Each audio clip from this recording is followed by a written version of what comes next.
Sir live போறோம் sir நம்ம. Sure sir. நான் மியூட் பண்ணிக்கிறேன் சார். நான் ஜஸ்ட் ஒரு இன்ட்ரோடக்ஷன் மட்டும்.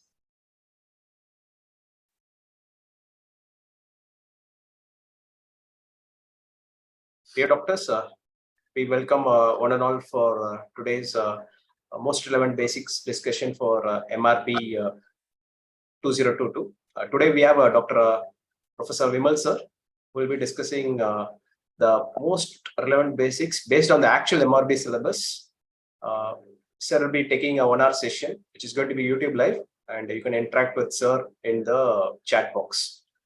Welcome, VIMAL sir. Thank you, sir.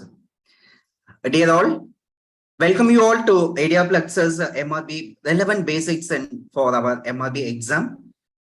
So as sir said, actually Area Plux's in this course actually model, we are mainly concentrating on the relevant basics based upon the analysis of the previous year MRB's paper.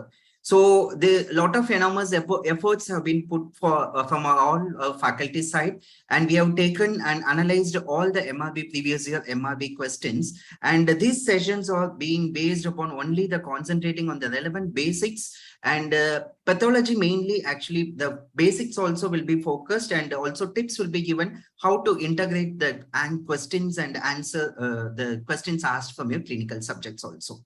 So as this has been YouTube live stream is going on, so you can interact with me, and you can ask with me any questions or any queries if you have. Definitely you can put it in the chat box, and we'll be trying to answer all your queries. So now, dear all, we'll be moving on to the basics. So this module actually we have devised as the first off, we'll be covering mostly on from the general pathology aspects, and also from the hematology, and the final part we'll be discussing about the basics in the systemic pathology. So remember once again, these are all the relevant basic topics, and this is exclusively meant for the MRB exam. So the focus will be mainly on the questions asked in the previous year MRB paper. So let us move on to this things from the general pathology. So general pathology, the first topic actually we have to concentrate is something like in a cell injury and adaptations. So as we all know, there can be many causes for cell injury. It can be a physical injury, or a chemical injury, radiation injury, infections. There can be many causes for injury.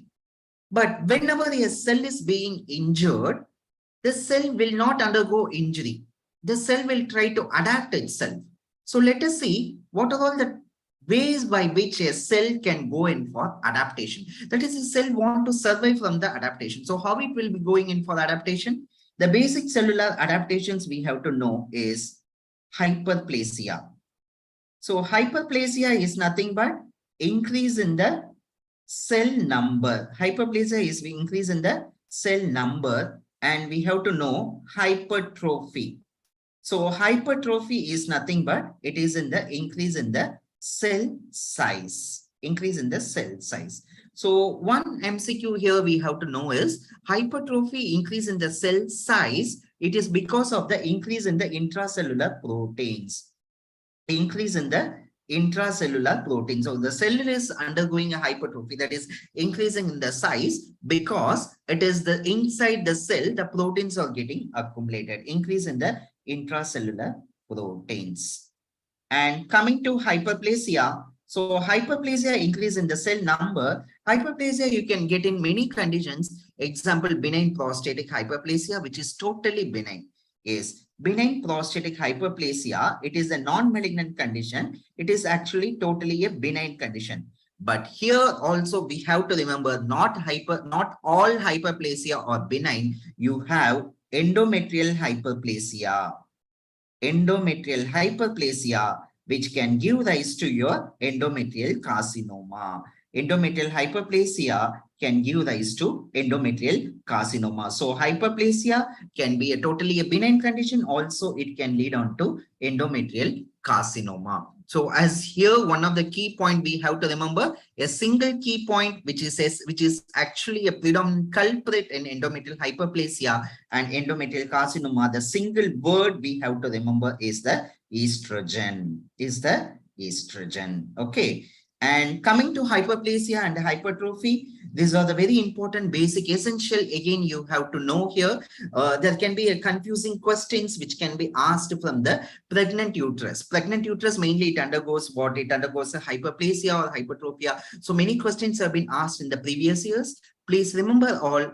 Hypertrophy, both hypertrophy and hyperplasia occurs in a pregnant uterus. But if you have to choose only one option, means we have to choose in pregnant uterus, hypertrophy predominates. So this is based upon how the examiners ask you the questions. All of the following can occur in a pregnant uterus. One option is hypertrophy, one option is hyperplasia. Then we have to choose both, because both the hyperplasia and hypertrophy can occur. But if they ask you which of the following occurs in a pregnant uterus, like that, if the question is framed, then we are left with only choosing only one option. There we have to choose pregnant uterus, mainly the hypertrophy occurs. Hypertrophy occurs. Breast, during puberty as well as during pregnancy, both hypertrophy as well as hyperplasia occurs. So breast, pregnant uterus, breast, both during puberty as well as during pregnancy, both hypertrophy and hyperplasia occurs. And remember, students, breast during lactation, only hypertrophy occurs. This is a very important question we have to know. Okay, this is a very important question we have to know. Breast during lactation, only hypertrophy occurs and there is no hyperplasia. This is a very important thing. Okay, then another thing all of us should know, that atrophy. So atrophy is nothing but it is decrease in the size of a cell. Decrease in the size of a cell is called as atrophy. Atrophy is nothing but decrease in the size of a cell. That is, hypertrophy is increase in the cell size because of the protein synthesis increased, but atrophy, because of decrease in the protein content, we are getting the decrease in the size of a cell. Okay, another important cellular adaptation we have to know, that is the metaplasia. So metaplasia, you all of us should know that it is a conversion of one type of a cell to another type of cell is called as metaplasia. So metaplasia is nothing but conversion of one type of cell to another type of cell. This metaplasia, actually, where is the main thing where the problem occurs is, actually it is at the level of stem cell. So metaplasia, it is also because of the level of the stem cell. Another key point we have to know is metaplasia is reversible. This is a very important point we have to know. That is, when the cell is exposed to an injurious stimulus, the cell undergoes metaplasia. That is the conversion of one type of epithelium to another type.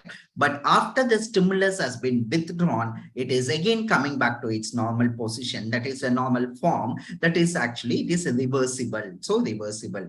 Metaplasia can be malignant, can lead to malignancy. This is a very important point. Metaplasia can lead to malignancy. So metaplasia actually can occur both at the epithelial level as well as at the mesenchymal level. So metaplasia can occur epithelial level as well as at the mesenchymal level.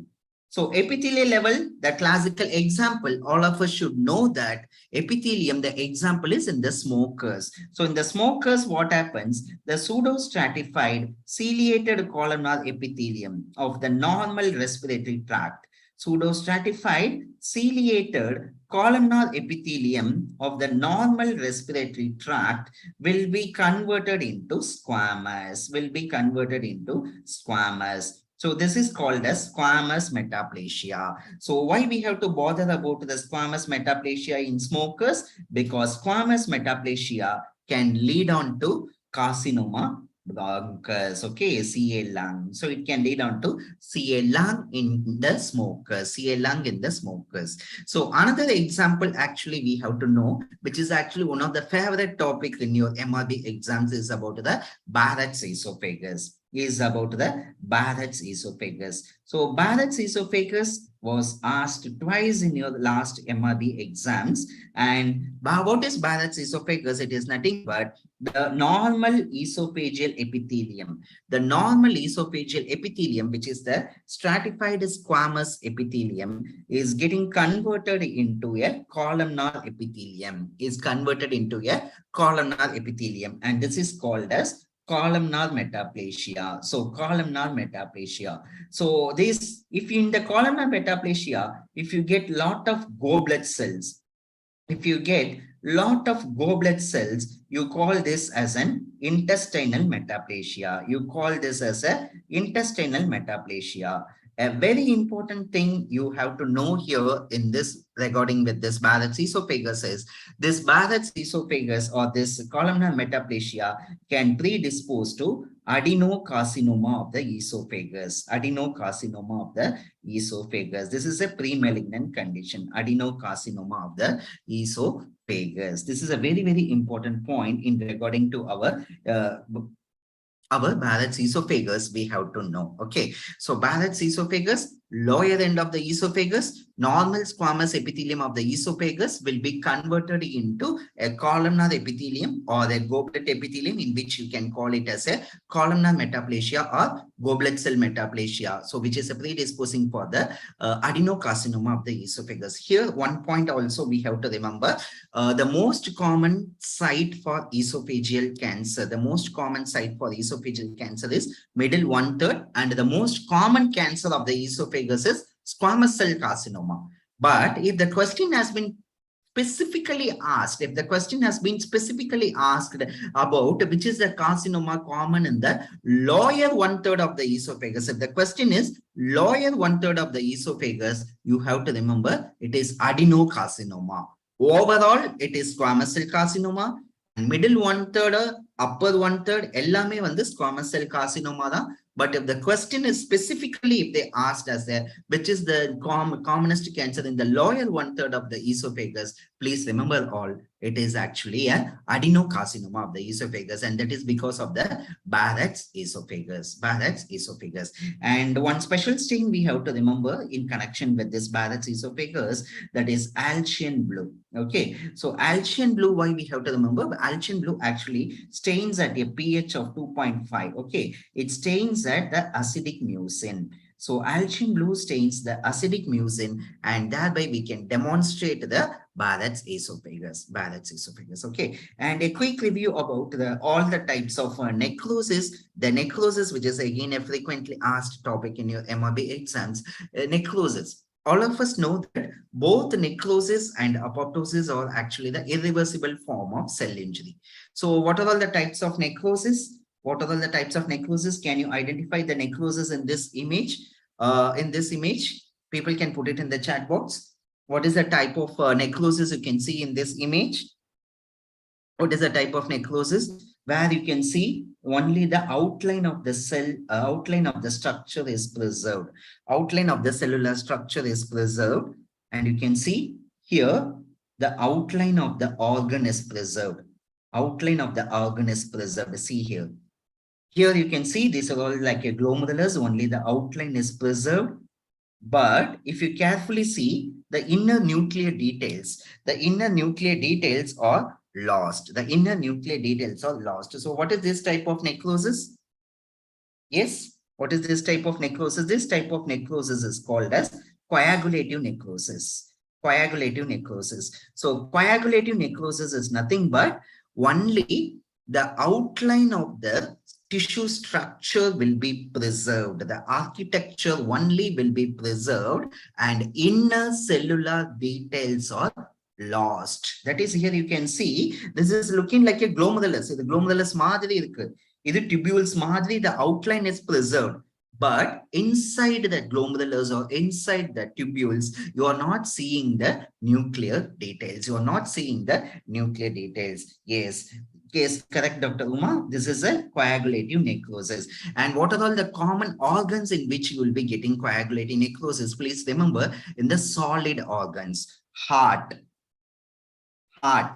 kidney, heart, kidney, and spleen are the examples in which the organs in which you will be getting the coagulative necrosis. It is mainly the ischemic injury, that is reduced blood supply. The type of necrosis which occurs because of the reduced blood supply, which occurs in the solid organs in which the tissue outer architecture is preserved, nuclear details are lost. It is coagulative necrosis. It is coagulative necrosis. And what is this type of necrosis? What is this type of necrosis? Can you see this is something like here, the necrosed part appears granular eosinophilic.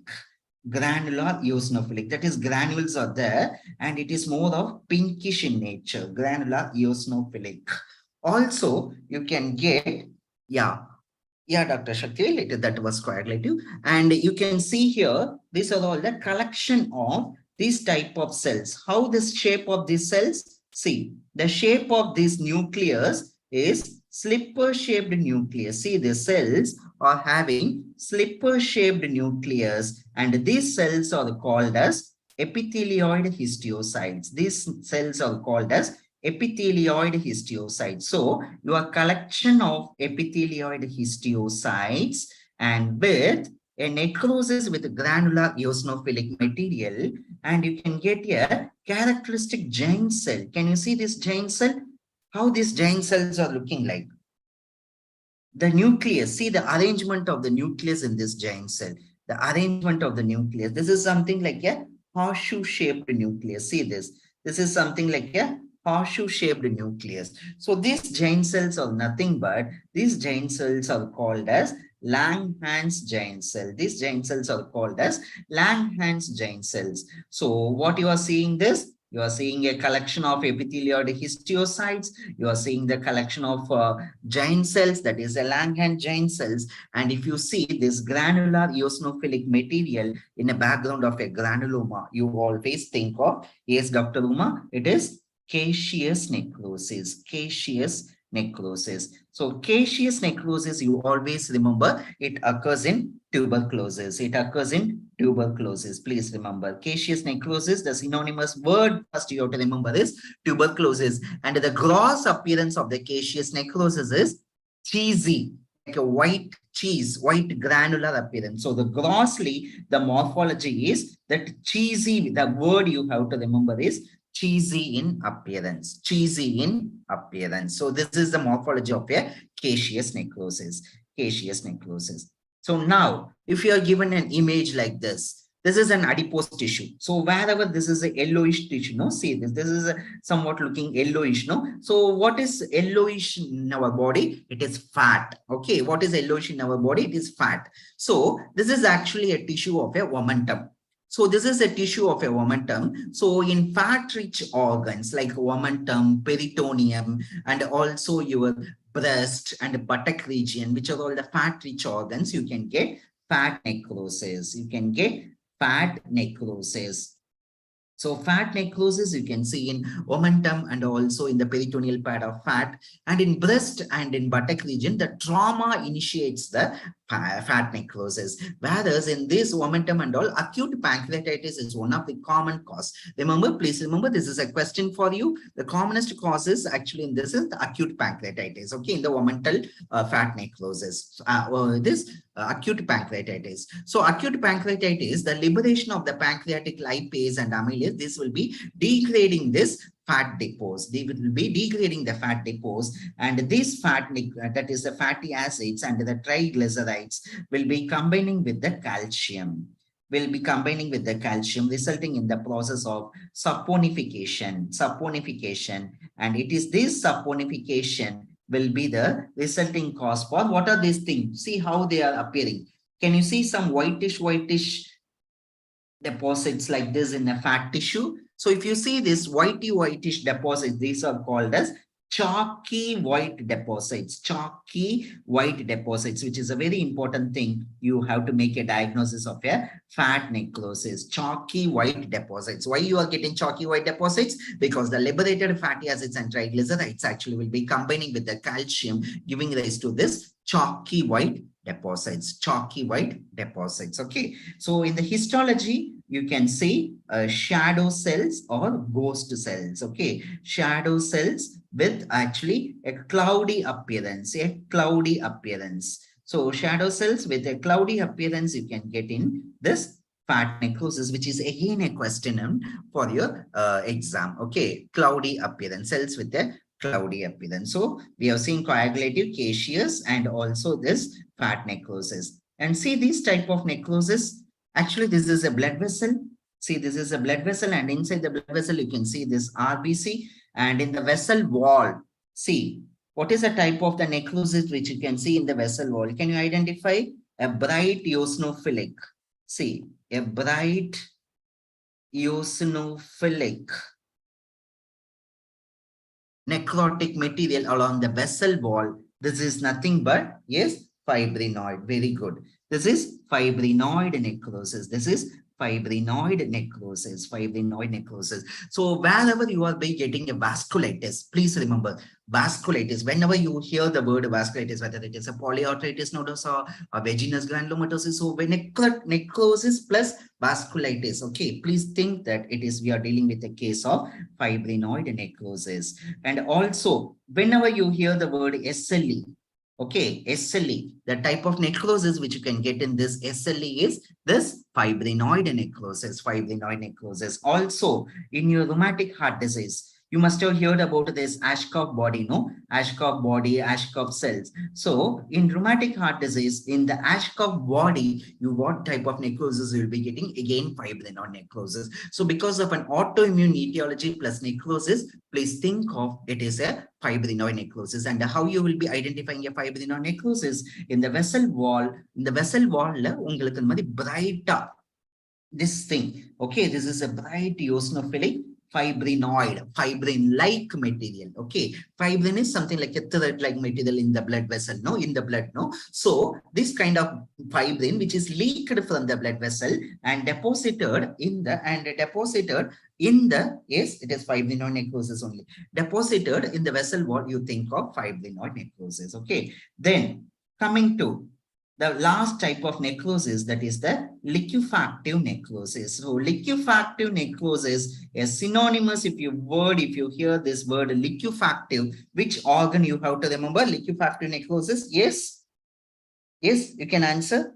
Liquefactive necrosis. If you hear the word liquefactive necrosis, please remember, you have to remember the organ brain. Okay, brain. So in brain tissue, it undergoes liquefactive necrosis. Brain undergoes liquefactive necrosis. So also in cases of pus, abscess, so in all these areas, that is the fluid material that is you will be getting is the liquefactive necrosis. You are getting is liquefactive necrosis. So these are all the very important MCQs you have to know in regard with this types of necrosis. Then moving on our discussion to apoptosis. So apoptosis, all of us know that it is also a form of apoptosis. So is a type of a cell injury, that is an irreversible cell injury.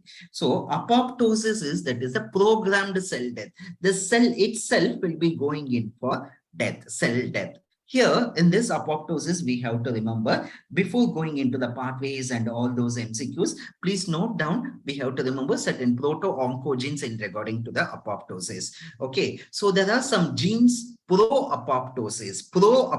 That means these genes cause apoptosis, that is they stimulate the apoptosis. Example, back. Okay, so back in the end gene vandu pro-apoptosis. Whereas BCL2, MCL, BCL-XL. So in the BCL, MCL, BCL-XL, in the mari vanduchna, that is anti-apoptotic. Okay. So usually in our classes, we will insist how to remember that BCL2 is an anti-apoptotic. Please remember BCL. The word BCL nale, that is actually, it is derived from B cell lymphoma. It is derived from the B cell lymphoma. Appa lymphoma la enna irukum? Lymphoma la, the lymphocytes will not go apoptosis. The lymphocytes will keep on proliferating. Lymphocytes, lymphoma la enna agum? Lymphocytes will be keep on proliferating. That means what? Apoptosis is decreased in the lymphocyte. The lymphocytes keep on proliferating. Apoptosis is decreased in lymphoma. So So BCL, B cell lymphoma, the apoptosis is decreased. So BCL is anti-apoptotic. Okay, so you remember BCL2, MCL1 and BCL8 cell in the moon may anti-apoptotic and pro-apoptotic backs back. And also you have to remember BH3 proteins, that is the BIM, BAT, PID, NOTSA, PUMA, and the Anji proteins, BH3 proteins. So the questions can be, questions all of the following are examples of BH3 proteins, except all of the following are the example of anti-apoptotic. The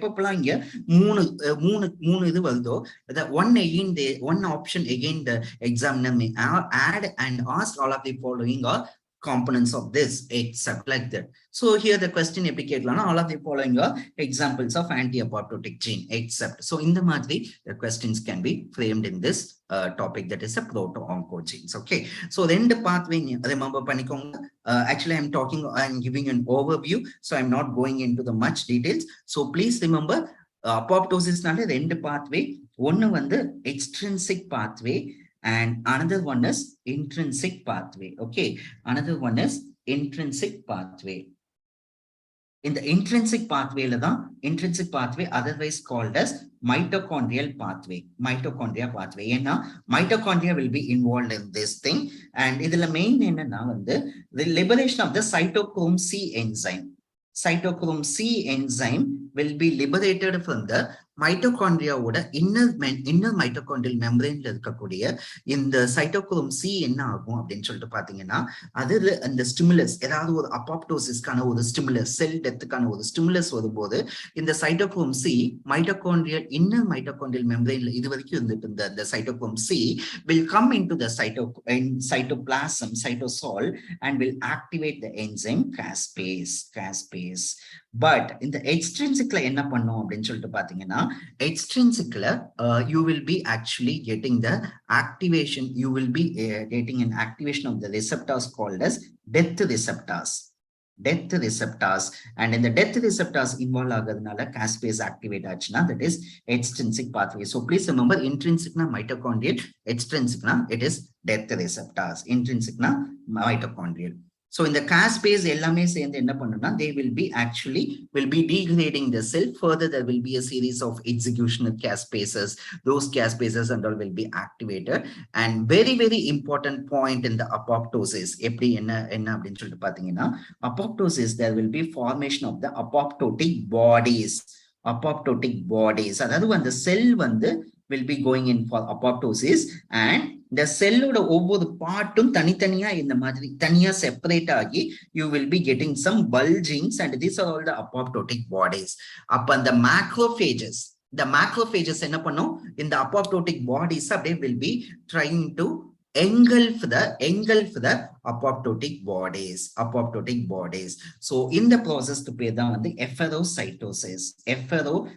This is a question for you. Okay, this is a question for you. Efferocytosis na apoptotic bodies which are engulfed by the phagocytosis. So phagocytosis which occurs in apoptosis is called as efferocytosis. And if somebody asks you, what is the important difference between apoptosis and necrosis? Important difference in that. Can anybody tell me what is the important difference between apoptosis and necrosis? Which is a very, very important difference. There may be many differences. One the program cell death, one the injury, so one physiological, both are physiological, pathological. Single important difference in inflammation. Which one inflammation will be absent? This is a very important question. Inflammation. Edula absent apoptosis or necrosis? Can anybody answer in the chat box? Yes. Please remember, it is inflammation will be present in case of necrosis. And inflammation will be absent in apoptosis. You can remember, okay. absent in apoptosis. AA. Okay, absent in apoptosis.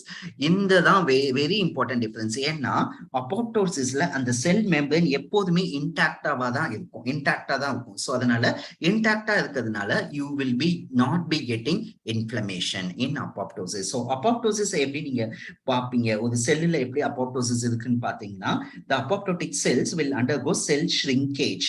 இங்க பாருங்க, செல் வந்து shrinkage. ஒரு செல் வந்து இதுதான் ஒரு normal squamous sell. And இங்க பாத்தீங்கன்னா apoptosis cells வந்து எப்படியா இருக்கு, செல் shrinkage இருக்கு. செல் வந்து சுருங்கி போயிருக்கு. And also the inside the cell you are calling that as a nucleus. The nucleus chromatin will undergo condensation. So cell size சுருங்கிடும் apoptosisல. And உள்ள இருக்க அந்த nuclear chromatin, okay, the chromatin பாத்தீங்கன்னா வந்து condensation ஆயிருக்கும். chromatin வந்து condensation ஆயிருக்கும். Okay, condensation, chromatin condensation will be there. Okay, and also few MCQs which can be asked in these things are stains for apoptosis. Okay, stains for apoptosis. So the apoptosis cell enna stains போட்டு you can diagnose. Okay, so please remember the stains for apoptosis: acrid in orange,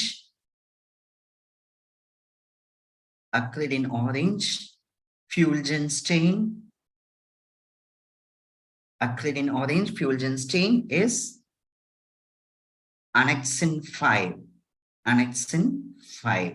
Okay, and also you have to remember an assay called as tunnel assay. இது எல்லாமே வந்து the methods to demonstrate the apoptosis. This is a very important topic we have to know. Okay, stains for apoptosis: acrid in orange, fulgent stain, annexin 5, and tunnel assay. Tunnel assay. This is a very important topic. Okay, so please remember that. And also here we have to remember the electrophoresis technique. Okay, if you do agarose gel electrophoresis, if you do agarose gel electrophoresis, can you see this is a normal, this is how a normal cell will undergo agarose gel electrophoresis. And here you can see one pattern. Can anybody recognize what is this pattern? What is this pattern? Can you appreciate a pattern here? இங்க பாத்தீங்கன்னா ஒரு pattern தெரியுதா? இந்த pattern பேரு தான் வந்து is called as a step ladder pattern. This pattern is called as step ladder pattern. So remember students, if you see step ladder pattern, which one do you will be thinking? Yes, very good. Step ladder pattern is characteristic of apoptosis. Please remember, step ladder pattern வந்து apoptosis. Okay, this is called as the step ladder pattern. And in the மாதிரி, okay, if you see this type of pattern with uniform இந்த மாதிரி இருக்குதுன்னா, this is called as a smudging pattern or smearing pattern.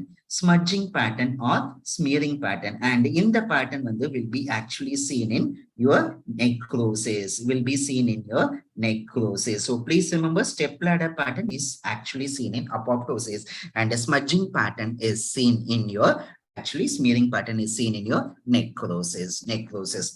So when I thought actually we about discussing about your apoptosis, the stains for apoptosis, and one of the topic actually which is asked in the frequently in your MRB exams is about the compounds, and it's the which are the common special stains used to stain the different compounds. Okay, so this is a list of actually compounds which we have to know, and the special stains applied for it. It is not commonly asked the special stains in your exams. Okay, so Mason trichrome. Mason trichrome is a stain for collagen. இது எங்கெங்கெல்லாம் ஆக்சுவலா apply ஆகும் அப்படின்னு சொல்லிட்டு பாத்தீங்கன்னா, myocardial infarction. Okay, after the heart attack, myocardial infarction, ஒரு 2 months அப்புறம் you will be getting scar tissue. அந்த scar tissue will be stained by Mason trichrome. ஏன்னா scar tissue னா என்ன? Scar means nothing but it is a collagen fibers. So அப்ப scar னா வந்து collagen fibers. So அப்ப அந்த collagen fibers highlight பண்றதுக்கு you will be needing Mason trichrome. Collagen எப்படி highlight பண்ணும்? Blue colorல வந்து highlight பண்ணும். Another place where you will be again frequently applying this Mason trichrome பாத்தீங்கன்னா cirrhosis liver. Okay, cirrhosis liver la enna agum, liver வந்து will be converted into multiple nodules are convert agum. The whole liver will be converted into multiple nodules. So அப்ப அந்த nodules are separated by ஒரு fibrotic septate. ஓகேவா, ஒரு நாடியூலும் ஒரு fibrosis மாதிரி separate பண்ணிருக்கோம். ஒரு ஃபைப்ரோசிஸ் வந்து செப்பரேட் பண்ணிருக்கோம். அதை ஹைலைட் பண்றதுக்கும் நீங்க வந்து Mason trichrome தான் வந்து you will be using. So Mason trichrome is an important stain we have to remember. Okay, then Burhoff van Giesen stain, elastic fibers. இன்னொரு commonly asked stain பாத்தீங்கன்னா வந்து fat ஓகேவா? ஃபேட் என்ன ஸ்டெயின் பாத்தீங்கன்னா oil red O and Sudan black. Okay, oil red O and Sudan black. இங்க ஒரு important MCQ have to remember. இப்ப நார்மலா இப்ப நம்ம பார்க்க போற எல்லா ஸ்டெயின்ஸுமே வந்து ஒரு ப்ராசஸ்டு டிஷ்யூ, அதாவது அந்த டிஷ்யூவை வந்து பாடியில இருந்து எடுத்ததுக்கு அப்புறம் ஃபார்மலின்ல பிக்ஸ் பண்ணிட்டு அதை ரொட்டீன் ஹிஸ்டோபேத்தாலஜி ப்ராசஸ்ல பண்ணி தான் you can do this stains. But fat stains மட்டும் நீங்க பாடியில இருந்து இம்மீடியட்டா எடுத்த உடனே, தட் இஸ் ஃப்ரோசன் செக்ஷன் சொல்லுவாங்க. ஸோ ஃப்ரெஷ் டிஷ்யூ, ஃப்ரோசன் இல்ல, அதாவது ஃப்ரெஷ் டிஷ்யூ, அந்த பாடியில இருந்து இம்மீடியட்டா எடுத்த உடனே அந்த ஃப்ரெஷ் டிஷ்யூல தான் you can demonstrate the fat. ஓகேவா? அந்த ஃப்ரெஷ் டிஷ்யூல தான் you can demonstrate the fat. ஏன்னா நீங்க அதை ஃபார்மலின்ல நீங்க பிக்ஸ் பண்ணிட்டீங்கன்னா வந்து அது வந்து ஃபேட் வந்து வாஷ் அவுட் ஆயிடும். ஸோ அப்போ ஃபேட்டை வந்து உங்களால டெமான்ஸ்ட்ரேட் பண்ண முடியாது. ஃபேட் யூஸ்வலா எப்படி இருக்கும்? ஒயிட் கலரா தானே யூஸ்வலா you would have seen in your histopathology lab. So அப்போ ஹிஸ்டோபேத்தாலஜி செக்ஷன்ஸ். ஸோ அப்போ ஃபேட் வந்து அந்த ப்ராசஸிங்ல வாஷ் அவுட் ஆயிடும். இப்போ யூ வாண்ட் டு டெமான்ஸ்ட்ரேட் ஃபேட்னா you have to demonstrate in a fresh tissue. Okay, with before fixation. இந்த point ஞாபகம் வச்சுக்கோங்க. Oil red O and Sudan black தான் வந்து இம்பார்ட்டன்ட் fat stains. Okay, இதுதான் important fat stains. Okay, then silver methenamine, that is for the reticulin, Mallory PTAH, muscle, and PAS. PAS was the important stain, that is the periodic acid shift stain. Okay, periodic acid shift stain. Okay, periodic acid shift stain. So in the shift actually main pathina vandu glycogen, basement membrane, fungus. Okay, so liver la vandu you want to demonstrate glycogen. இல்ல வந்து பாத்தீங்கன்னா கிட்னில வந்து you want to demonstrate the basement membrane. Kidney பயாப்சிஸ்லாம் வந்து மெயினா வந்து PAS stain வந்து will be a commonly used stain. ஏன்னா பேஸ்மென்ட் மெம்பரேன் திக்கனிங் அதெல்லாம் நீங்க பார்க்கணும்னா PAS stain only will be used. Okay, and Bilshowski stain இது எங்க யூஸ் பண்ணுவாங்க ஆக்சுவலா பாத்தீங்கன்னா Alzheimer's disease. So Bilshowski stain வந்து எங்க யூஸ் பண்ணுவாங்கன்னு பாத்தீங்கன்னா Alzheimer's diseaseல பிரெயின் பயாப்சிஸ்ல if you want to demonstrate neurofibrillary tangles and senile plaques. Okay, இது ரொம்ப இம்பார்ட்டன்ட். நியூரோஃபிப்ரில்லரி டேங்கிள்ஸ் இது ஒரு தடவை கேட்டிருக்காங்க. டேங்கிள்ஸ்னா என்னன்னா tau proteins. Okay, tau proteins தான் வந்து டேங்கிள்ஸ். ஓகே, Alzheimer's diseaseல பிரெயின் பயாப்சில you will be getting two important findings. ஒன்னு வந்து பாத்தீங்கன்னா நியூரோஃபிப்ரில்லரி டேங்கிள்ஸ், இன்னொன்னு வந்து சினைல் பிளாக்ஸ். ஓகே, இந்த நியூரோஃபிப்ரில்லரி டேங்கிள்ஸ்ன்றது it is made up of tau proteins, அதாவது ஒரு மைக்ரோடியூபியூல் பைண்டிங் புரோட்டீன்.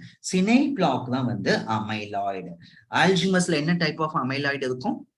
ஆல்ஜிமஸ்ல என்ன type of amyloid you will be getting? Yes, can anybody tell me? ஆல்ஜிமஸ்ல என்ன டைப் ஆஃப் அமைலாய்டு இருக்கும்? Please remember, ஆல்ஜிமஸ்ல the exam date actually probably in the November end or in the December first week. Shortly, I think they will be announcing it, so most probably. Yes, it is A beta amyloid. Very good, Dr. Ranjit. Actually, A beta amyloid. So A beta amyloid actually you can see in a senile plots. Okay, so Alzheimer's la rendu lesions na vechkonga, neurofibrillary tangles, tau proteins, senile plaques, A beta amyloid. இந்த ரெண்டுமே stain பண்றதுக்கு you will be using a special type of stain, that is a silver stain. அதுதான் வந்து Bilshowski stain. Then amyloid, all of us know that amyloid Congo red. Okay, ஒரு normal மைக்ரோஸ்கோப்ல இந்த Congo ரெட்ல பாத்தீங்கன்னா அமைலாய்டு வந்து ஒரு ரெட் கலரா தான் இருக்கும். பட் காங்கோ ரெட்டை நீங்க வந்து ஒரு போலரைஸ்டு மைக்ரோஸ்கோப்ல இந்த காங்கோ ரெட் ஸ்டெயின் பண்ணி அந்த அமைலாய்டை பாத்தீங்கன்னா அமைலாய்டு எப்படி இருக்கும்? What is the amyloid you will be getting? What is a special type of finding or Congo red in under polarized microscope? Amyloid, the special stain is Congo red.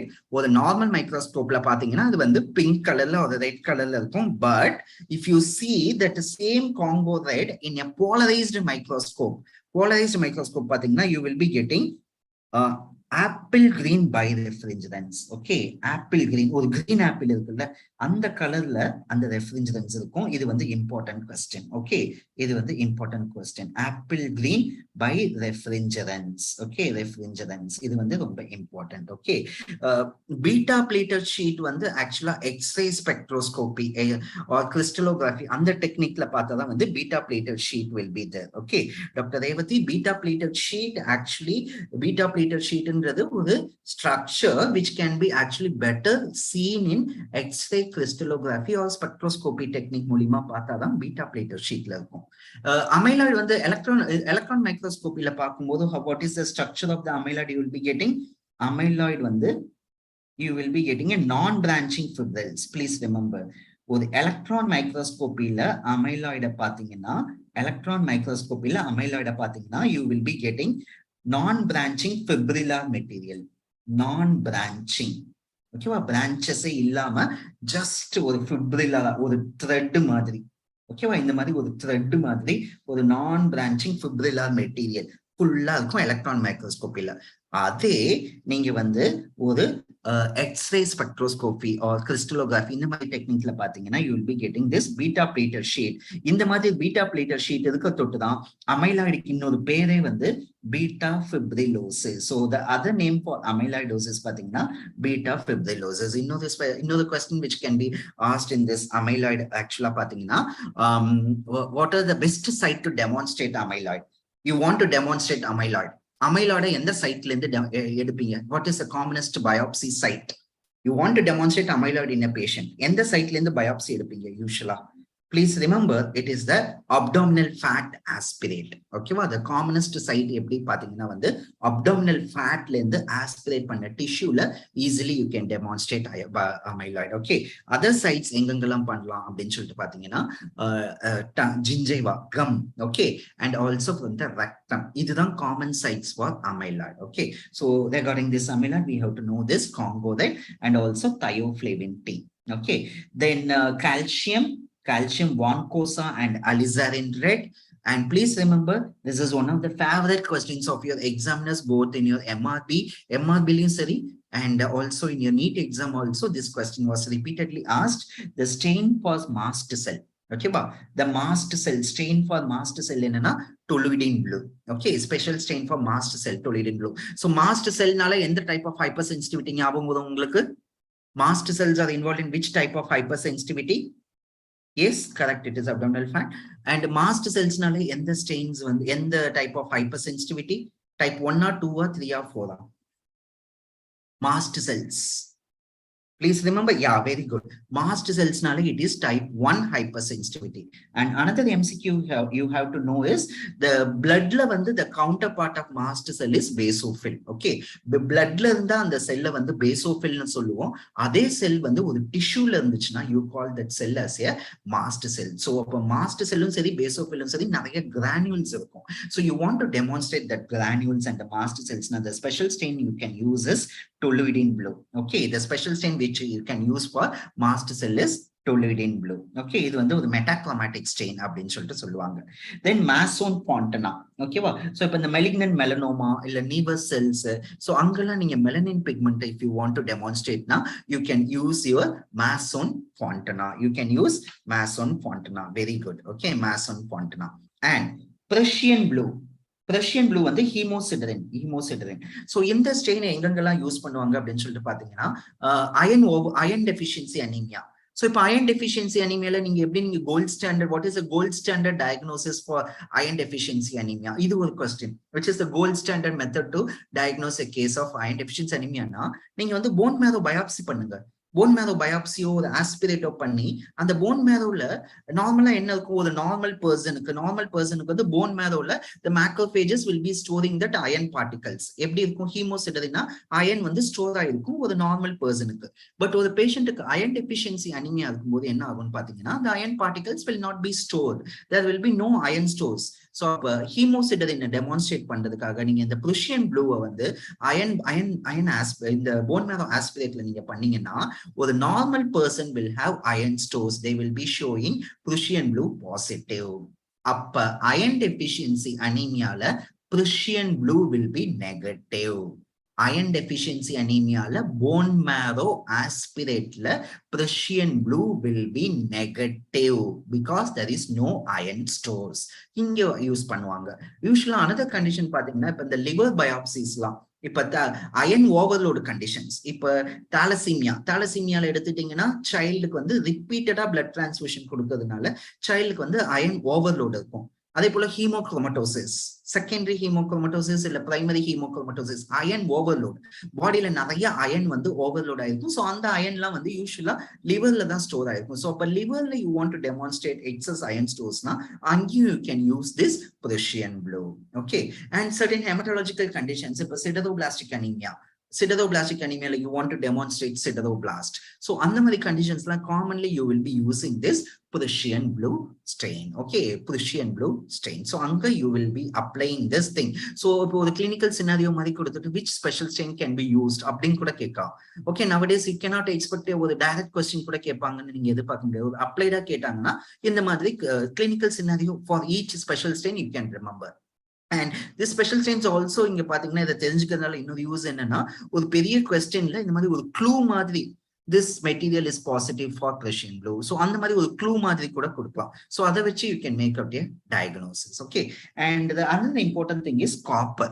Okay, so copper வந்து arsen and rhodamine. Okay, the copper and copper associated proteins வந்து மெயினா it is chained by this. மெயினா arsen வந்து copper associated protein, ceruloplasmin இந்த மாதிரி. So arsen and rhodamine, these are all the stains for demonstrate copper.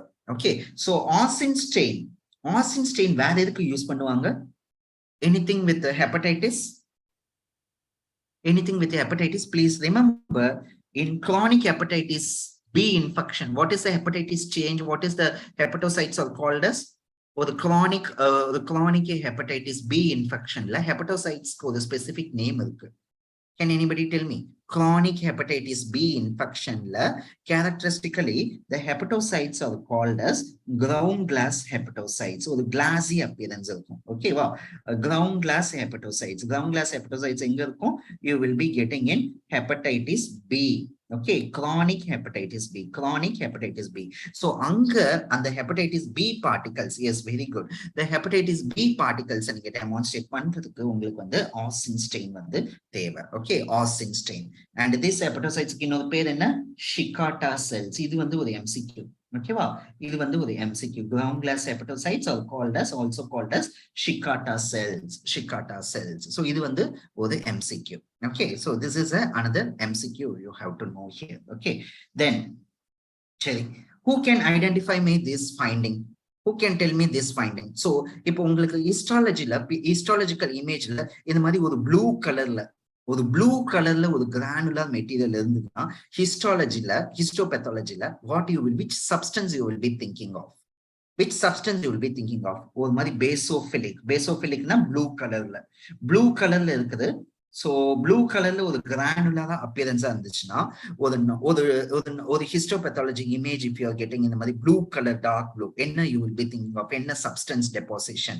Please remember, in the மாதிரி basophilic ஒரு granular material இருந்ததுன்னா you have to think of first thing என்ன think பண்றீங்கன்னா calcium. Okay, wow, calcium deposits usually you will be thinking of calcium deposits. So இப்போ இந்த கண்டிஷன்ல பாருங்க, இந்த இப்போ ப்ளூ கலரா இருக்குது calcium அப்படின்னு சொல்லிட்டேன். So இங்க எப்படி இருக்கு? calcium வந்து இந்த மாதிரி ஒரு வேர்ல்ட் பேட்டர்ன், ஒரு concentric ஒரு வேர்ல்ட் அரேஞ்ச்மெண்ட்ல இந்த calcium deposits is there. So if we are going to learn about two important concepts of calcification. One is called as a dystrophic calcification and another is the metastatic calcification. Dystrophic calcification. So bodyல வந்து ரெண்டு type of calcification நடக்கும். ஒன்னு வந்து dystrophic calcification. Yes, very good. Metastatic, another is metastatic calcification. So please remember, D for D, அதாவது dystrophic calcification, it occurs in dead and degenerated tissues. Dead and degenerated tissues. அதாவது ஒரு dead ஆன tissuesல ஒரு degenerating ஆன tissues. Degenerative tissuesனா என்ன? ஒரு cancer இல்ல atherosclerosis, எந்த ஏரியாஸ்ல வந்து inflammation, அதாவது body is undergoing much of inflammation and damage. So இந்த மாதிரி conditionsல when there is calcium deposition, அங்க கடக்கக்கூடிய அந்த calcium deposition you are calling that as a dystrophic calcification. So for dystrophic calcification, the very important point MCQ how to remember in dystrophic calcification is the calcium levels are normal. So normal calcium levels. So body la calcium levels normal இருக்கும். ஆனா ஒரு dead இல்ல ஒரு degenerative டிஷ்யூஸ்ல ஒரு inflammation R ஒரு இன்ஜுரினால you will be getting calcium deposition. That is dystrophic calcification. But metastatic calcification என்னன்னா hypercalcemia. Hypercalcemia. அதாவது இப்ப பாத்தீங்கன்னா hyperparathyroidism. Hyperparathyroidismல என்ன இருக்கும்? Calcium levels will be elevated. So upon the increased calcium levels that is getting deposited in the live tissues, in a live tissue, அதாவது பாத்தீங்கன்னா gastric mucosa, lymph node, இந்த மாதிரி ஒரு live tissuesல excess calcium deposit ஆயிருந்துச்சுன்னா that you call it as a metastatic calcification. Okay, so again coming to this, yes, very good. Actually most of them you answered correctly, and this is nothing but in the concentric whirling pattern, you call this as a somoma bodies. So somoma bodies is an example of your dystrophic calcification. Ena somoma bodies engangala irukundrathu or important MCQ. All of us know about that. Somoma bodies engangala irukum. Papillary carcinoma of the thyroid. Yes, somoma bodies engangala irukum. Papillary carcinoma of the thyroid. Papillary serous cystadenocarcinoma of the ovary. Yes, papillary serous cyst adenocarcinoma of the ovary. Papillary எங்கெங்கெல்லாம் இந்த papillary-ன்ற வார்த்தை வருதோ அங்கெங்கெல்லாம் somoma bodies அப்படின்னு ஞாபகம் வச்சுக்கலாம். Okay, papillary renal cell carcinoma, papillary renal cell carcinoma, even meningioma கூட you will be getting your somoma bodies. Meningioma, mesothelioma, prolactinoma. So in the எல்லா கண்டிஷன்ஸ்லயும் mesothelioma, prolactinoma, glucagonoma. Okay, so in the many conditions like you will be getting this somoma bodies. So somoma bodies now what you have to remember, usually in the mari bluish color la with whirling appearance, bluish color la with whirling appearance you will be getting in case of the somoma bodies. Bluish, that whirled appearance is actually a characteristic of this somoma bodies, and you can remember it is seen in papillary carcinoma of the thyroid, papillary serous cystadenocarcinoma of the ovary, papillary RCC, meningioma, mesothelioma, prolactinoma, glucagonoma. இது எல்லாத்துலயுமே வந்து dystrophic calcification. And who will identify me this structure, this finding? That is, this is a blood vessel. இங்க பாத்தீங்கன்னா இது வந்து blood vessel இருக்கு. So you can see this is a blood vessel. This is the lumen of the blood vessel. இது வந்து the lumen of the blood vessel, and இதுதான் the wall of the blood vessel. Yes, very good. Very good for the answers. And இங்க பாருங்க இதுதான் வந்து அந்த lumen of the blood vessels. இங்க பாருங்க இதுதான் wall, and wallல என்ன இருக்கு? இந்த wall பாத்தீங்கன்னா wall of the blood vessel-ல you can see again that basophilic granular material. Basophilic granular material. Bluish-ஆ இருக்கு. முகமது தமிழ் இது bluish-ஆ இருக்கு. Fibrinoid necrosisனா என்ன சொன்னா? Fibrillar material அப்படின்னு சொல்லிட்டு சொன்னேன். Blood vessel wall-ல pinkish color-ல eosinophilic fibrillar-ஆ இருக்கிறது தான் fibrinoid necrosis ன்னு சொன்னேன். பட் இங்க பாத்தீங்கன்னா blood vessel wall-ல bluish color granular. ஏற்கனவே என்ன பார்த்திருக்கோம்?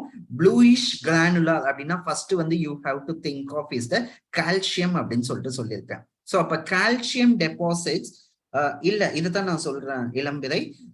fibrinoid necrosis இங்க பாருங்க, இதுதான் fibrinoid necrosis. blood vessel wall-ல blood vessel-ஓட wall-ல இந்த மாதிரி பிங்கிஷ் கலர்ல blood vessel wall-ல இந்த மாதிரி பிங்கிஷ் கலர்ல இருக்கிறதெல்லாம் it is called as fibrinoid necrosis.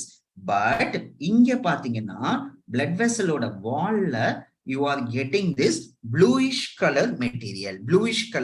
So அப்ப calcium, these are all the calcium deposits. So அப்ப calcium deposits in the blood vessel wall, calcium deposits in the blood vessel wall. If I say it is mainly deposited in the tunica media, can anybody tell me what is the condition? You will be getting tunica media blood vessel in blood vessel. What is the condition? Tunica media. Yes. Tunica media. Yes, very good, very good. These are all nothing but calcium deposits in tunica media. And this condition is called as monkey bird's medial sclerosis. Monkey bird's medial sclerosis. Monkey bird's medial sclerosis. So in the monkey bird's medial sclerosis is again and one important topic. We have to know that monkey bird's medial sclerosis. Now, if you ஒரு 70-year-old man அவங்களுக்கு pulse பாத்தீங்கன்னா எப்படி இருக்கும், அந்த artery பாத்தீங்கன்னா ஆர்டரியை feel பண்ணாலே ஒரு மாதிரி கார்ட் லைக் லைக்கா இருக்கும்ல. நம்ம நார்மல் பீப்புளுக்கு அந்த எலாஸ்டிசிட்டி வந்து ஒரு ஓல்ட் ஏஜ் பர்சனுக்கு ஆர்டரியை பாத்தீங்கன்னா அந்த மாதிரி இருக்காது, ஒரு மாதிரி கார்டா திக்கண்டா இருக்கும். Why that is thickening? ஏன்னா ஏஜ் ஆக ஆக வந்து என்ன ஆகும், பிளட் வெசல்ல டியூனிகா மீடியால உங்களுக்கு இந்த மாதிரி ஒரு கால்சியம் டெபாசிட்ஸ் இருக்கும். ஸோ கால்சியம் டெபாசிட்ஸ் இருக்கும். அதைத்தான் you will be calling this as a monkey bird's medial sclerosis. So monkey bird's medial sclerosis அப்படின்னா என்னன்னா, it is actually tunica medial calcium deposits. Now tell me, this monkey bird's medial sclerosis, you want to call it as a metastatic calcification or dystrophic calcification? எது சொல்லுவீங்க? Monkey bird's medial sclerosis is an example of metastatic or dystrophic calcification. Which one you want to call? Old age la, because of the old age, if you are getting deposits of this calcium deposits, what type of calcium calcification you want to call? Yes, very good, Abhi. It is actually monkey bird's calcification. Medial sclerosis is also an example of a dystrophic calcification. Yes, very good. It is a dystrophic calcification. Now again, if I ask you to demonstrate, how will you demonstrate this calcium? Now, which stain you will remember? Calcium stain nyamo vechukku sonna. Calcium, which stain you have to remember? Please remember the calcium, actually you have to remember two stains, vancosa and alizarin red. Okay, calcification you have to remember, it is actually vancosa and alizarin red. Okay, vancosa and alizarin red. Okay, yes. And now this pigment stains also you have to remember. And pigments, actually, if you have to remember, you can classify the pigments into two types. Okay, exogenous pigments and endogenous pigments. Exogenous pigments and endogenous pigments. So exogenous pigment, and what is the pigment? Exogenous pigment, what is the pigment actually which you can see in a lung of every one of us? If நம்மளோட lungல, if you take a biopsy, you can get some pigment. What are those pigments? நம்ம எல்லாரோட லங்லயும் வந்து இந்த pigment இருக்கும். That is because daily we are inhaling the carbon particles. வெளியில போனாலே நிறைய atmospheric pollution. Again we are inhaling a lot of carbon particles. So அந்த carbon particles எல்லாம் போய் நம்ம லங்ல டெபாசிட் ஆயிருக்கும். So அந்த பிக்மெண்ட்டுக்கு என்ன பேர் இருக்கு? And please remember, the pigment is called as anthracotic pigment. Okay, anthracotic pigment. Anthracotic pigment na enna, that is a blackish pigment. Okay, ஒரு carbon particles நால வரக்கூடிய ஒரு black pigment தான் வந்து is call it as a anthracotic pigment. Yes, very good, anthracotic pigment. And exogenous pigment இன்னொரு இது என்னன்னு பாத்தீங்கன்னா tattooing. Okay, நம்ம tattooing. And can anybody think, இப்ப tattooing பாத்தீங்கன்னா ஒரு நார்மல் just ஒரு ஸ்டிக்கர் மாதிரி போட்டு எடுத்து tattooனா, that will be after some 1 or 2 days that thing will be wiped away. But நாம போடுற ஒரு deep tattoosல, why that tattoo pigment is staying for a lifelong? ஏன் வந்து அந்த tattooing pigment வந்து is staying for a lifelong inside our skin? Please remember, tattooing, actually the pigment is engulfed by the dermal macrophages. Dermal macrophages. Okay, நம்ம ஸ்கின்ல இருக்கக்கூடிய டெர்மிஸ்ல இருக்கக்கூடிய macrophages என்ன பண்ணும், once the pigment is injected deep into the skin tissue, the dermal macrophages will try to engulf that pigment particles. அந்த இடத்துல அந்த macrophages will be staying for a ரொம்ப long time stay பண்ணிருக்கிறதுனால the tattooing pigment remains for a very longer duration. Okay, and examples for endogenous pigment, you have to remember, it is melanin, bile pigment, hemosiderin. So these are all the important endogenous pigment we have to remember. Endogenous pigment we have to remember. Okay, then few words about the aging process. நார்மலா பாத்தீங்கன்னா ஒரு chromosome டிப்ல ஒரு chromosome டிப்ல you will be having a short sequence of DNA. அதுக்கு பேர் தான் வந்து டீலோமேர்ஸ் அப்படின்னு சொல்லிட்டு சொல்லுவாங்க. சோ டீலோமர்ஸ் அப்படின்னா என்னன்னா ஒரு குரோமோசோமோட டிப்லயும் உங்களுக்கு இருக்கக்கூடிய ஒரு ஷார்ட் சீக்வன்சஸ் ஆஃப் டிஎன்ஏ தான் வந்து டீலோமியர்ஸ் அப்படின்னு சொல்லிட்டு சொல்லுவாங்க.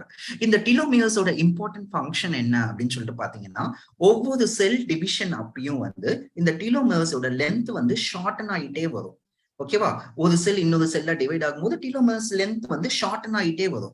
சே ஃபார் எக்ஸாம்பிள் ஒரு 60 to 70 செல் டிவிஷன் ஆன பிறகு என்ன ஆகும், இந்த டீலோமர்ஸ்லாம் கம்ப்ளீட்டா லாஸ்ட் ஆயிடும். கொஞ்சம் கொஞ்சமா குறைஞ்சிட்டு வந்தது என்ன ஆகும், கம்ப்ளீட்டா லாஸ்ட் ஆயிடும். எப்ப அந்த டீலோமர்ஸ் ஃபுல்லா லாஸ்ட் ஆகுதோ the cell stops its cell division. So cell division stop ஆனா என்ன ஆகும், cell will be going in for aging. ஓகேவா? சோ இந்த ப்ராசஸ் ஞாபகம் வச்சுக்கோங்க. சோ இந்த 50 to 60 செல் டிவிஷன் சொன்னல, இதுதான் called as Hayflick limit. Okay, Hayflick limit. Hayflick limitனா ஒரு செல் இத்தனை தடவை தான் டிவைட் பண்ணணும் அப்படின்ற அந்த number of division is fixed. ஓகேவா? அதுதான் அந்த 60 to 70 அந்த ரேஞ்ச் சொன்னேன். சோ அதுதான் வந்து Hayflick limit. அண்ட் டீலோமேர்ஸ் ஷார்டன் ஆகிறது தொட்டு செல் டிவிஷன் ஸ்டாப் ஆயிடுது. ஓகேவா? இதுதான் ஒரு நார்மல் செல்ல நடக்குது. பட் இப்ப பாத்துட்டீங்கன்னா germ cells, stem cells, germ cells, stem செல்ஸ்னு பாத்தீங்கன்னா இந்த செல் டிவிஷன் வந்து அங்க ஸ்டாப் ஆகல. எங்கெங்க செல் டிவிஷன் ஸ்டாப் ஆகாது, germ cell, stem cell and cancer cell. Cancer cell பாத்தீங்கன்னா கேன்சர் செல் ஸ்டாப் ஆகுமா division? Cancer cell 1 cell divide into 2 வந்து 4 ஆகும், 4 வந்து 16 ஆகும், எக்ஸ்போனென்ஷியலா டிவைட் ஆயிட்டு இருக்கும். சோ அப்ப அந்த கேசஸ் எல்லாம் பாத்தீங்கன்னா வந்து செல் டிவிஷன் ஸ்டாப் ஆகாது. ஏன் அங்க மட்டும் ஸ்டாப் ஆகாது அப்படின்னு பாத்தீங்கன்னா these cells will have an enzyme called as telomerase. These cells will have an enzyme called as telomerase. So அப்ப என்ன பண்ணும் அப்படின்னு சொல்லிட்டு பாத்தீங்கன்னா இந்த telomerase வந்து அந்த டீலோமேரை வந்து ஷார்டன் ஆகாம அது வந்து ரீஜுவனேட் பண்ணிக்கிட்டே இருக்கும். ஓகேவா? ரீஜுவனேட் பண்ணிக்கிட்டே இருக்கும். சோ டீலோமரேஸ் அப்படின்னா என்னன்னா it is an RNA dependent DNA polymerase. இது வந்து ஒரு இம்பார்ட்டன்ட் கொஸ்டின். ஓகேவா? டீலோமரேஸ் வந்து RNA dependent DNA polymerase. So RNA dependent DNA polymerase. So இந்த டீலோமரேஸ் என்ன பண்ணும், டீலோமியர்ஸ் வந்து ஷார்டன் பண்ண விடாது. So டீலோமியர்ஸ் ஒரு செல் டிவிஷனும் ஷார்டன் ஆகாம again it will be rejuvenating. So அதனாலதான் ஒரு ஸ்டெம் செல்லையும் சரி, ஜெர்ம் செல்லையும் சரி, நம்ம கேன்சர் செல்ஸ்லயும் சரி உங்களுக்கு வந்து அந்த செல் வந்து டிவிஷன் ஸ்டாப் ஆகாம கம்ப்ளீட்டா வந்து ப்ராலிஃபரேட் ஆயிட்டே இருக்கு. This is a very important thing. ஓகேவா? So இன்னொரு important MCQ which can be asked in this aging process என்ன அப்படின்னு சொல்லிட்டு பாத்தீங்கன்னா accelerated aging, which is a condition you will be getting. Accelerated aging process வந்து ரொம்ப வந்து ஷார்ட்டா, ரொம்ப வந்து ஃபாஸ்டா நடக்குது. எங்க அப்படின்னு சொல்லிட்டு பாத்தீங்கன்னா எந்த கண்டிஷன்ல you will be getting this aging process. Okay, ageing process வந்து சீக்கிரமாவே நடக்குது என்ன அப்படின்னு சொல்லிட்டு பாத்தீங்கன்னா that is called as progeria. அப்படின்னா என்னன்னா வந்து சீக்கிரமாவே வந்து ஏஜிங் ப்ராசஸ் வந்து நடக்கும். And another condition you have to know is that is the Werner syndrome. So இந்த ரெண்டு சிண்ட்ரோம்லயும் என்ன நடக்கும் அப்படின்னு சொல்லிட்டு பாத்தீங்கன்னா you will be getting accelerated aging. Sir, இப்போ இது ரெண்டுத்துக்கும் என்ன டிஃபரன்ஸ் அப்படின்னு நீங்க என்ன கேட்டீங்கன்னா ப்ரோஜெரியா அப்படின்னா என்னன்னா வந்து ப்ரோஜெரியா உங்களுக்கு வந்து ஏஜிங் ப்ராசஸ் வந்து ஒரு சைல்டு வந்து ஒரு 5 இயர்ஸ், ஒரு சைல்டு வந்து ஒரு 5 இயர்ஸ்ல நடக்கும். ஒரு 5 இயர்ஸ்ல பாத்தீங்கன்னாலே அவங்களுக்கு வந்து அந்த ஒரு 50 இயர்ஸ்க்கான ஒரு தோற்றம் வந்து வந்துடும். 50 இயர்ஸ்க்கான வந்து ஒரு தோற்றம் வந்துடும். சோ அதுதான் வந்து ப்ரோஜெரியா அப்படின்னு சொல்லிட்டு சொல்லுவாங்க. பட் வெர்னர் சிண்ட்ரோம் என்ன அப்படின்னு சொல்லிட்டு பாத்தீங்கன்னா Werner syndrome is otherwise called as adult progeria. Werner syndrome is also called as adult progeria. அதாவது பாத்தீங்கன்னா ஒரு 15-20 இயர்ஸ் வரைக்கும் இந்த Werner syndrome பேஷண்ட் நார்மலா இருப்பாங்க. பட் ஆஃப்டர் ஒரு 20-25 இயர்ஸ்க்கு அப்புறம் என்ன ஆகும்னு பாத்தீங்கன்னா when she reaches 30 இயர்ஸ்ல பாத்தீங்கன்னா வந்து 60 இயர்ஸ் இல்ல 70 இயர்ஸ் அந்த மாதிரி இருக்கும். ப்ரோஜெரியான்றது அந்த சைல்டுஹுட்லயே வந்து அந்த சைல்டே வந்து ஒரு எல்டர்லி பர்சன் மாதிரி ஒரு லுக் இருக்கும். அதுதான் ப்ரோஜெரியா. பட் வெர்னர் சிண்ட்ரோம் அதாவது அடல்ட் ப்ரோஜெரியான்னும் போது ஒரு 15-20 இயர்ஸ் வரைக்கும் இந்த the person will be normal. But ஒரு 25 இயர்ஸ்க்கு மேல என்ன ஆகும், ஒரு 25-30 இயர்ஸ்ல அவங்க வந்து அதுக்கப்புறம் they will be having a look of ஒரு 70 இயர்ஸ் அந்த மாதிரி ஒரு லுக் இருக்கும். ஸோ இதுதான் வந்து important differences between this progeria and the Werner syndrome. Okay. So in with this, actually, we are completing the first important topic, that is the cell injury and the adaptations. And we have seen the different types of pigments, stains, and aging, and all these things. Okay. So the remaining things, actually, dear all, the remaining topics and the high yield basic concepts will be updated in your Idea Plexus app. So for continuing with this other topics in this pathology basic concepts, you can go through this Idea Plexus app. Okay. So we are now stopping this YouTube live relay, and we'll continue it in the Idea Plexus app. So thank you for a very interactive section in the Idea Plexus in this YouTube session. Thank you, one and all.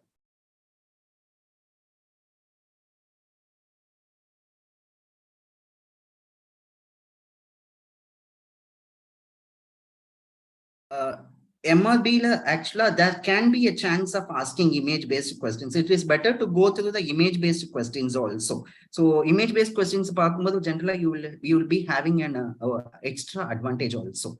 So just the path to sometimes it can be asked. Okay, so thank you all.